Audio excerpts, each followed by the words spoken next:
welcome to this program titled Forever Together with Dr. Twin. This program is all about teenage motherhood, single motherhood, divorce and remarriage, and the profound effects on our lives. So last week, we started this program on Monday, 15th of January. That was on my birthday. This program was launched and I introduced the subject. But today, we'll be moving forward. But briefly, before we move forward, let me quickly talk about what we talked about on that Monday. On that Monday, I told you what the program is all about. That it is the story of my life that I would like other people to learn from. That I won't want people to fall into the same challenges that I had before now. It's not just about the story, like I said, but it's about the lessons that I learned all through the journey and the testimonies that I have to share. And today we'll be moving forward. But there was one assignment, you know, I'm a teacher. There was one assignment that I gave you last week.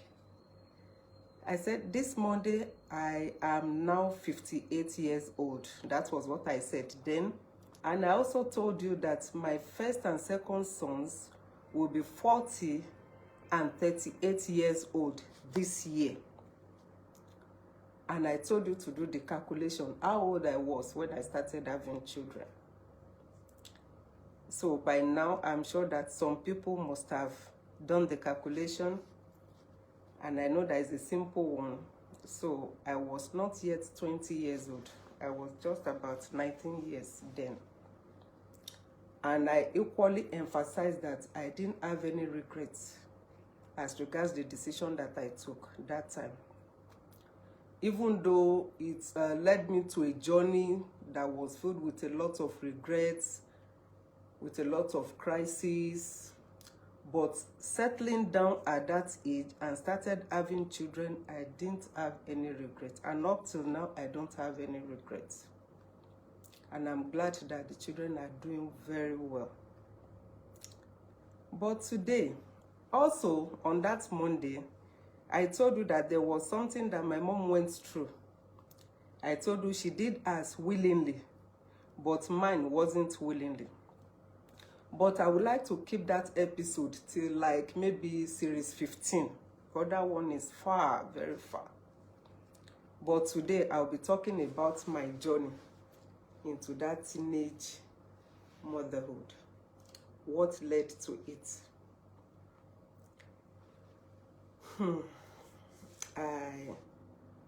I appreciate my dad, my father, Chief Oluwatoyin, the Ariyo-Ojeme. My dad was a great man and he loved me. In fact, he loved me so much that the love he had for me almost ruined my life because he didn't plan it that way. He wanted me to enjoy the best, but it didn't turn out the way he expected. My father married only one wife, according to the story he told me, because he was always telling us stories about himself, about other high chiefs, about all the kings that have, you know, reigned in our town and all that. But specifically concerning him, he said when he was dating the first wife, he used to ride his bicycle to Akure that time. And everybody was telling this lady, if you meet this tall, handsome man, you are on your own. He's even rich enough to own a bicycle, you know. And we ride from our town to Akure, which was over 40 kilometers, I think. But, you know, because he was doing it out of love, he didn't feel stressed. So that made me to understand that when you love someone, whatever you do for that person will not be a burden. It can never be a burden to you.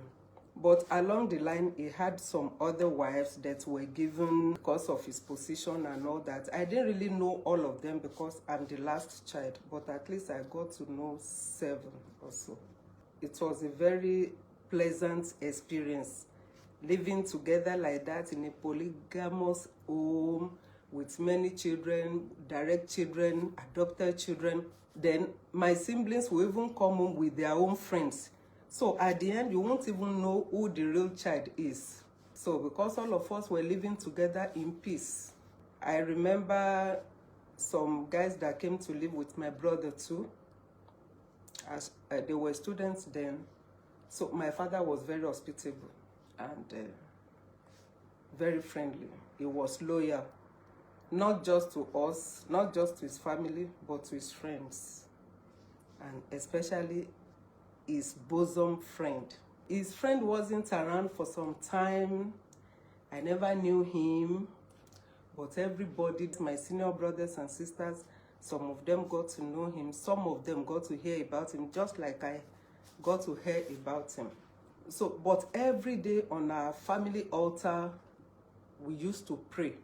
His prayer point was always the first on our list. We first pray his own prayer. My father would pray that, Lord, I know that we'll bring back my friend, but I want to be alive to witness the event because it's going to be a glorious event. In fact, the way my dad was expecting his friend back home then, if Christians are now expecting the return of Jesus like that, this world will have become a better place to live.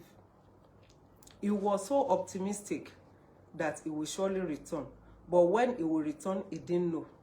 So we're always praying. And we had his pictures everywhere.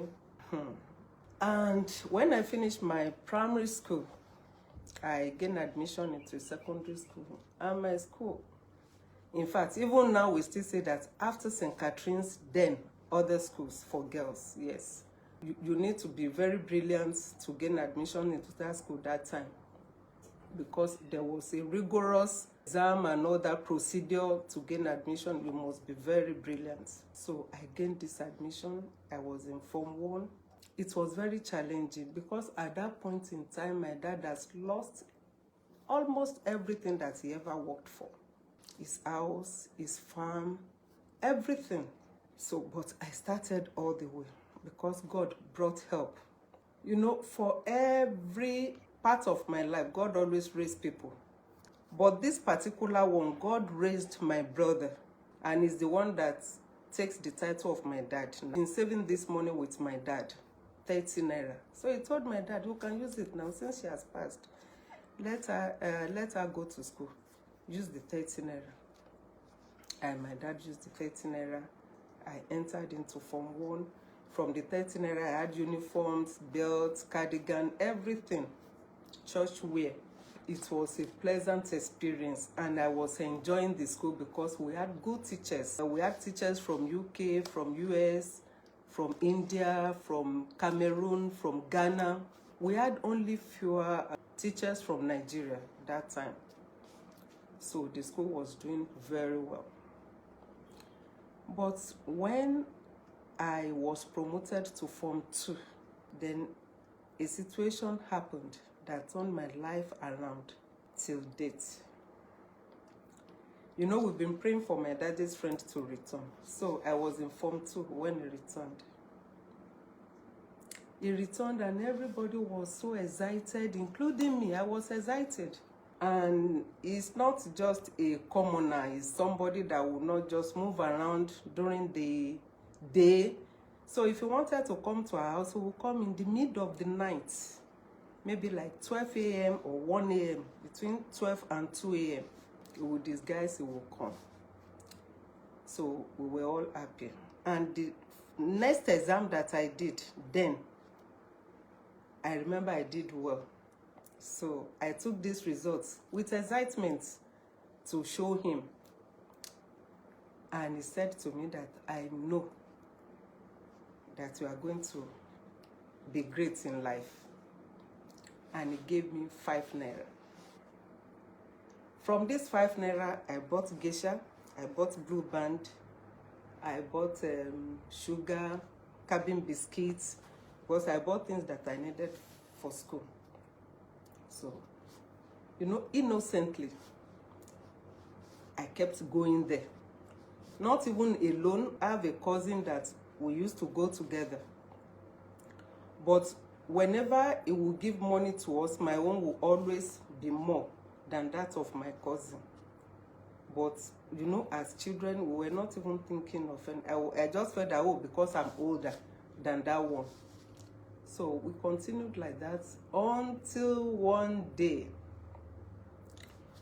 we were at the front of the library in the school. So we just got talking, you know, guest gist and all that. Some of his children were mentioned. And because I've been familiar with the family, so I was able to make contributions. Then after the discussion, everybody left. But the following day, one of my mates came and said, hey, that girl, I remember, she doesn't know how to pronounce R. So that time she came from Lagos, because in my school then we had children from UK, from US, from Kano, from Bendel, from Cross River and all that. So this particular girl came from Lagos. She now said, Tony, I said, what happened? He said, you didn't even tell me you are Baba's wife. I said, my father would never marry another wife now. I'm the last child, so I'm the last wife of my dad. He said, no, I'm not talking about your dad. He said, my father's friend. And that time I used to be very troublesome. I was very angry. I said, why did you get this fake news? He said, no, it's not fake news. Then she mentioned the person that told her. And the person too is still my friend now. So we were in the same school. And she was there during that discussion. So which was able to buttress her point with that. That it was after I left that she told them that, why won't she know everybody? Don't you know that she's our father's wife? So the following morning at about 4:30 a.m., I left her house because I had to walk down to his own house. So by the time I got there, it was past 5 a.m. So the way I banged the door, there was this particular wife, the woman is late now, that came to open for me. She first said, who is that? I mentioned my name. Then she opened, said, Baba Uncle, that's my dad. I said, my dad is... In fact, before she asked that question, I've pushed her inside. I've entered. I said, my father is fine. That I want to see him. So she wasn't very comfortable, because in the first instance, I shouldn't have such effrontery. I shouldn't even have such access. Then coming that early to demand, she was confused.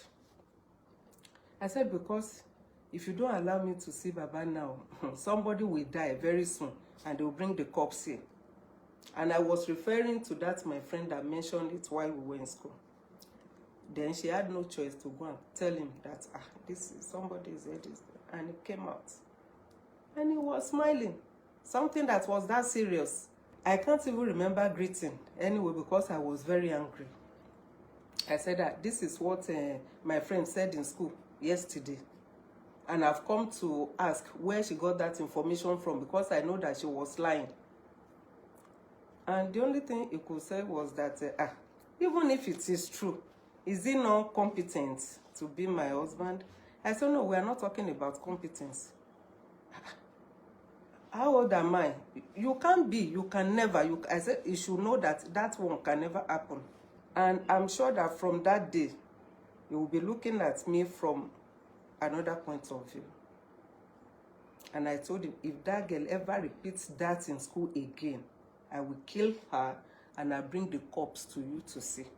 So he just smiled and he said that, Omode lo n se mi, that is because I'm still a child. That's the way I'm thinking like that.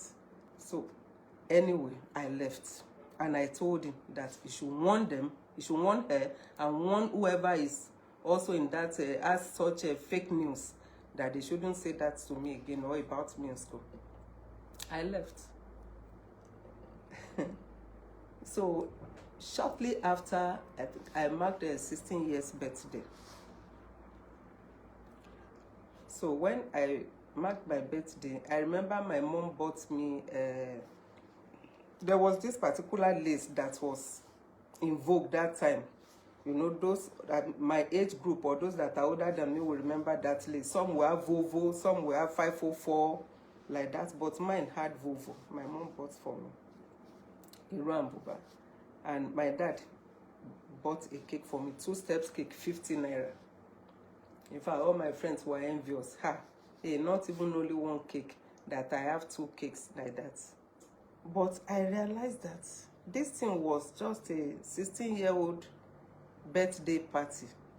But some people of I and mighty people came, and I was wondering, well, I didn't really want that because I believed that they came to rejoice with my dad.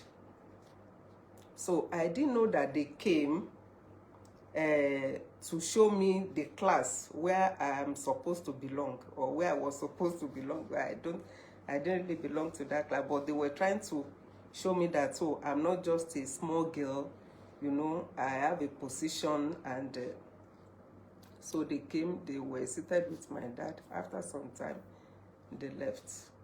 But even all this while, I didn't really add anything together. Then I remember one particular incident. I was there in their house. We were at the dining session, not eating, we were just gisting. And one of his children came and said, you look beautiful. How are you? I said, fine. He said, what is your name? I told him, my name is Toyin. And the mom just came from the room and just said, come. I won't want to mention his name. She said, come. Then he left. He followed the mom. Then when he came back, he said, oh, I'm very, very sorry. Please forgive me. I'm so sorry. And I was wondering, why are you so sorry? I'm fine. What is my name? Then why do you need to apologize for that? Though I didn't say that out, but I was just thinking, why will he be apologizing for telling me that I'm beautiful, and I know that I'm beautiful, and my name, and I told you my name? So what is the problem? So it was later that I started adding 1 + 1. So as at that time that the mother called him, the mother had told him that, you are trespassing. No, that girl is your father's wife. That was why he came back to apologize. But the better part of this birthday party that wasn't really pleasant was because there was this guy that, you know, as a girl now, there was one guy that was coming around me. In fact, that time, if any guy comes around, my father would ask, who is your father here? We mentioned the father. So if the father is from our own party, my father would say, stop coming here, but she will still go to school. But if the person is from the other party, which is not our party, the person is in big trouble. The way my father would send them away. So, but this guy was, you know, visiting me secretly. He would come, he would stay at the front of our house. He would just beckon to me. I would greet, even though we were not, because my mom had told me the implication of having a male friend. So, and then I didn't even know that my dad and his friend were already planning that, this one, that some boys will be coming to see her now. Before you know it, somebody will deflower her and all that. I didn't know their intention. So, but this particular birthday system, this guy didn't come. So the following day, I now went to his school to fight him. I said, you are a liar. And you'll be telling me you like me, you love me. Say, you are lying, no, because I celebrated my birthday yesterday, you did not come. And he now said, why will I come? Hey, why will I come? I don't want to go to jail. I don't want to be cursed. I said, what's the meaning of that? He now said, because I don't want your husband to be. In fact, I slapped him because I was so angry. I said, so you are among those that are saying those nonsense things about me. So you are one of them. And we were fighting. I was the one fighting him anyway. I didn't know that the news had gone, only for me to be recalled by the principal that I left my own school. I came to his own school to come and fight and all that. And I was wondering, is it not between two friends? And before I knew it, the chiefs were sent to come and, is it to talk on my behalf now? I don't know. They came and they gave that guy stern warning. And even the principal warned him that if he ever moves closer to me again. And that was when the journey started. So I now realized that, oh, so this thing is real. It's not fake news as I was referring to it. So I started thinking, what will I do? I didn't know what to do, but I was patient. I was still in school, so I continued. But when I was in Form 5, but all that time, I wasn't at peace at home again. Even my mom wasn't at peace because it was a serious battle. All my siblings were afraid for me. In fact, at that time, I could not even leave the house to say, okay, let me go and stay with one of my brothers or sisters elsewhere, because everybody was afraid of what will happen to them if they ever take me in, because that means that they are supporting me against our father's desire. So nobody was willing to help me. I was left to myself. So please, if you were in my shoes, what do you think you would have done in that situation? After that, there was this other guy. This one was totally from another party that, in fact, they were stern enemies to my family. So I was the one that I called him. I said, is he a girlfriend you want, or you would like to marry me? He said, if you agree to marry me, I will marry you. I said, okay. Can we marry now? He said, now. I said, yes. I said, do you really love me? He said, yes. And I said, let's marry now. So he said, okay. So we planned everything, because that time I've just written my WAEC. So we planned everything, and I became pregnant. It was planned. It wasn't accidental. So I told him, now go and tell your mom, so that your people will come and see my own people. So he agreed. The mom agreed, told the dad. The day they came to our house,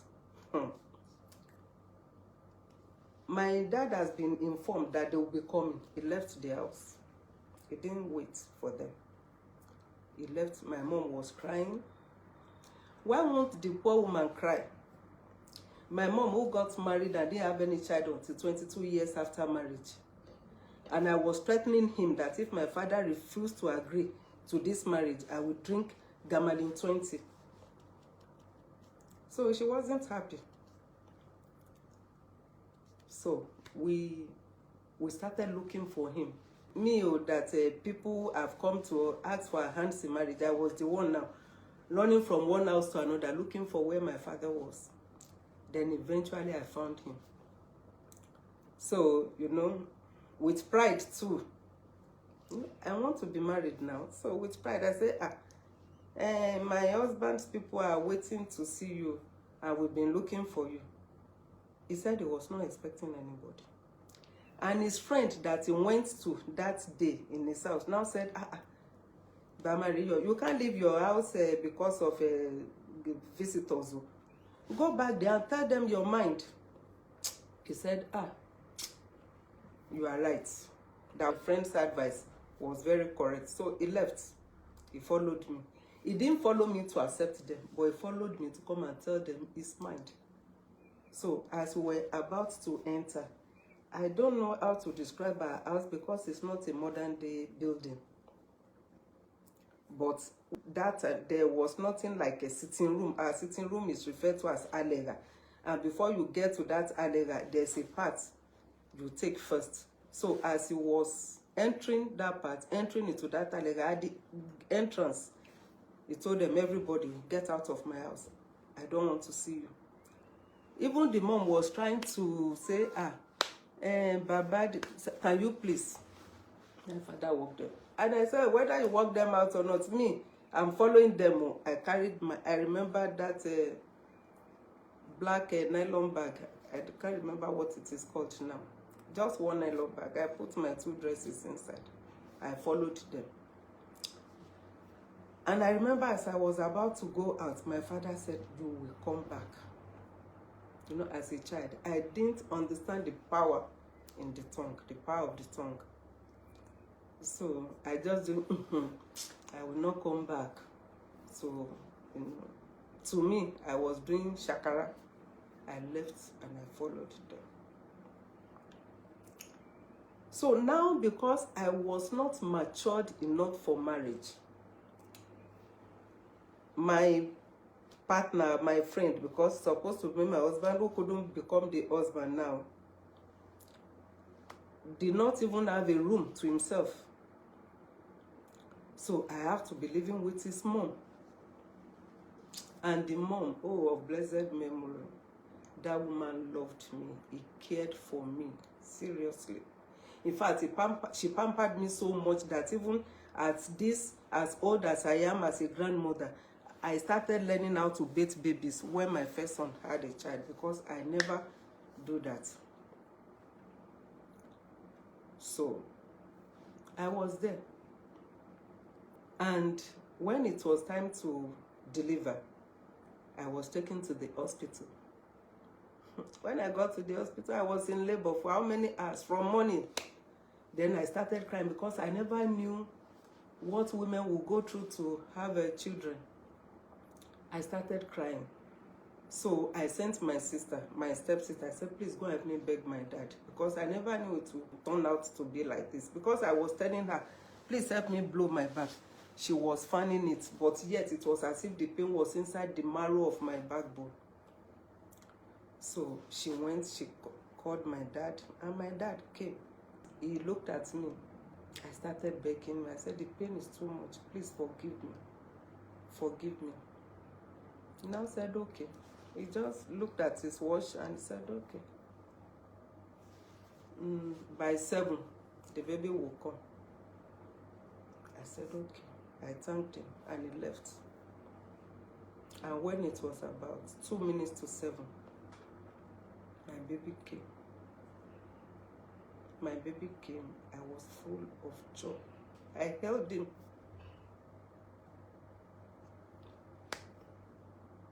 Today, he's a captain in the military. So I don't have any regrets. I'm grateful to God for keeping him. But I was thinking that, you know, the moment the baby came, the pain disappeared. So I promised myself, by the time I have 4 children, my father will have no choice than to accept.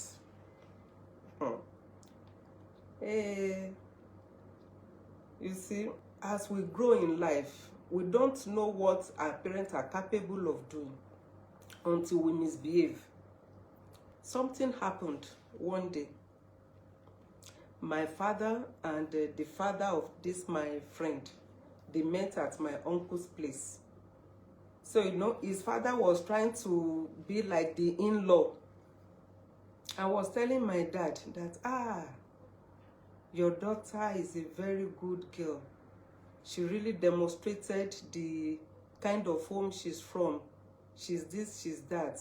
She's very hardworking.